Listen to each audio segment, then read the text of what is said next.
Hello बच्चों, चलिए प्रश्न को देखते हैं। कह रहा है कि उन रेखा युग्मों के बीच का कोण ज्ञात कीजिए जिनके दिक् अनुपात निम्न है: 2,6,3 तथा 1,2,2। तो दिए गए प्रश्न के लिए हमारे पास जो मुख्य अवधारणा है,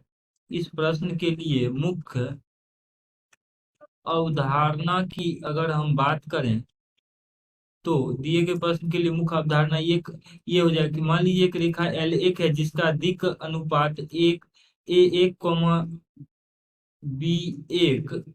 सी एक है, तथा दूसरा रेखा एल दो है जिसका अधिक अनुपात A2 बी दो सी दो है। और इन दो रेखाओं के बीच का कोण यदि थीटा है तो सूत्र होता है कॉस थीटा बराबर ए एक गुना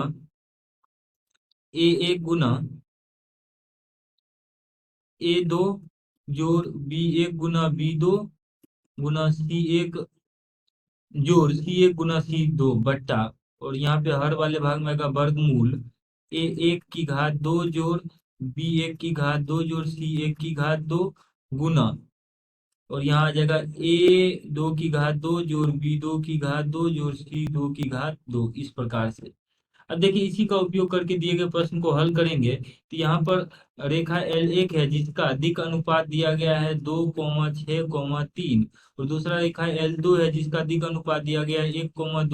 तो यहाँ पर एल दूसरा जो रेखा है, दूसरी रेखा एल दो है जिसका अधिक अनुपात 1,2,2 है, और इसके बीच का कोण हमने थीटा माना है। तो कॉस थीटा का सूत्र हो जाएगा, इसीलिए कॉस थीटा बराबर A1 गुना A2 अर्थात 2 गुना 1 जोड़ A2 गुना B2 अर्थात 6 गुना 2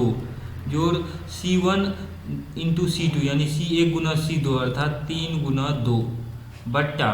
और हर वाले भाग में यहाँ पे आ जाएगा वर्गमूल A1 का स्क्वायर जो A1 की घात 2 जोड़ B1 की घात 2 जोड़ C1 की घात 2 अर्थात यहाँ पर आ जाएगा 2 की घात 2 जोड़ 6 की घात 2 जोड़ 3 की घात 2,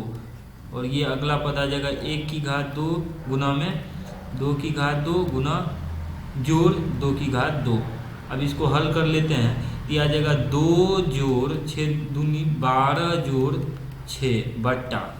और इसको हल करेंगे तो ये आ जाएगा वर्गमूल 49 गुना, और इसको हल करेंगे तो 4 4 8 1 9, तो इतना आ जाएगा। तो कॉस थीटा का मान यहाँ से हम देख सकते हैं, इसीलिए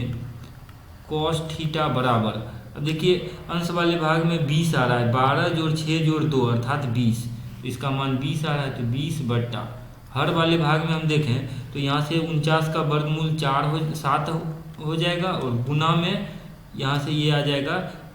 9 का वर्गमूल 3, तो यहाँ पे आ जाएगा 3, अर्थात कॉस थीटा का जो मान होगा वो आ जाएगा 20/21। जब कॉस थीटा का मान 20/21 है, इसका मतलब ये है कि इसके बीच का अगर कोण हमें निकालना है जो कि थीटा था, तो थीटा आ जाएगा, इसीलिए थीटा बराबर कॉस प्रतिलोम